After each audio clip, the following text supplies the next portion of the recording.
Bonjour, je suis Jacques Froissant. Aujourd'hui, on va parler d'engagement dans le travail avec mon ami Guillaume Lenné.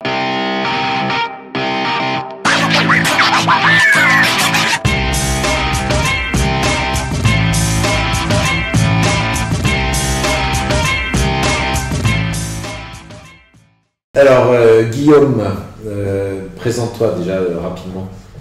Alors, je suis Guillaume Lenné et je suis le cofondateur d'une application qui s'appelle QDify. Et qui a un rapport avec l'engagement dans le travail, c'est ça? Oui, alors qu'il y a plus qu'un rapport, parce que le but c'est d'améliorer l'engagement des collaborateurs. Aujourd'hui, c'est un gros problème dans les sociétés. On estime au moins à 40% le nombre de collaborateurs désengagés, et je ne parle pas des collaboraters dits toxiques, qui là sont désengagés, même un peu plus loin. C'est une perte pour les collaborateurs qui ne sont pas satisfaits de leur travail, et évidemment pour les entreprises qui ne peuvent pas atteindre leurs objectifs. Alors, ce qui est intéressant aussi, c'est qu'il n'y a pas que les collaborateurs au sens salarié qui sont désengagés. Il y a 50% des managers qui ont une confiance très relative. Voilà, très limitée dans la direction, et effectivement, ça touche vraiment tout le monde. Ce manque d'engagement, en général, c'est dû à quoi? C'est lié à quoi? C'est souvent une mauvaise communication. On peut avoir des bons moyens, on peut avoir des gens qui sont capables, et à un moment, ça ne fit pas, ça ne matche pas, notamment dès que l'entreprise grossit, parce que dès qu'on passe 10, 15 salariés, ça devient difficile de parler avec eux tous les jours. Et donc de partager cette vision, quels sont les objectifs, quel est mon rôle, quel est le sens de mon travail.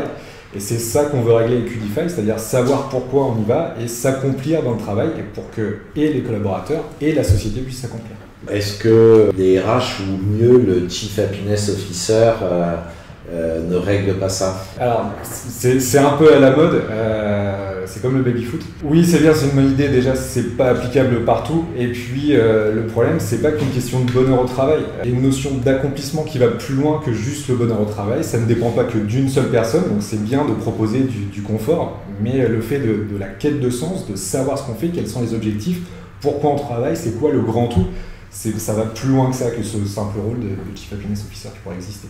Moi, je pense aussi marque employeur, voire recrutement. Quelle est ta vision aujourd'hui d'un outil qui pourrait aider à ça?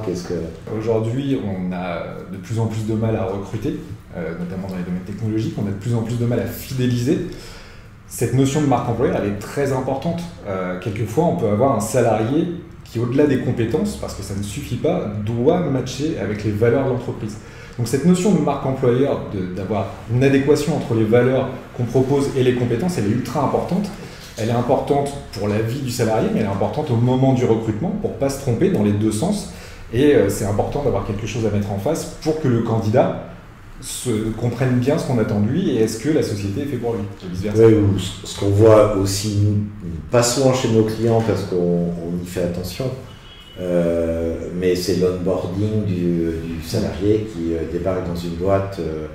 Quand il y en a quand il y a un onboarding. Mais... Quand il y a un onboarding, ou je pense à un de mes clients qui a recruté quelqu'un qui avait passé que 15 jours dans la boîte où il venait d'être chassé, et entre le moment où il est rentré, au bout de 15 jours, elle a donné sa dème. Elle n'a pas vu son manager, il ne s'est rien passé. Elle n'avait pas de PC le jour où elle est arrivée. Voilà. Comment on peut embarquer plus ces salariés sur ces phases-là, qui sont des phases ultra délicates?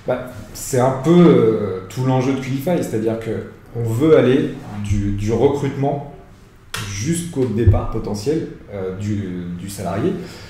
Le départ, ça ne veut pas dire qu'il n'existe plus dans la société, on peut partir en très bon terme et continuer à exister.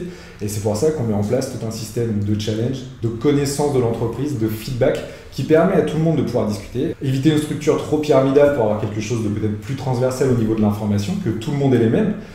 Ce qui peut éviter, dans le cas d'un recrutement, une erreur pour le candidat de ne pas avoir compris les valeurs de la société et finalement de ne pas être attendu.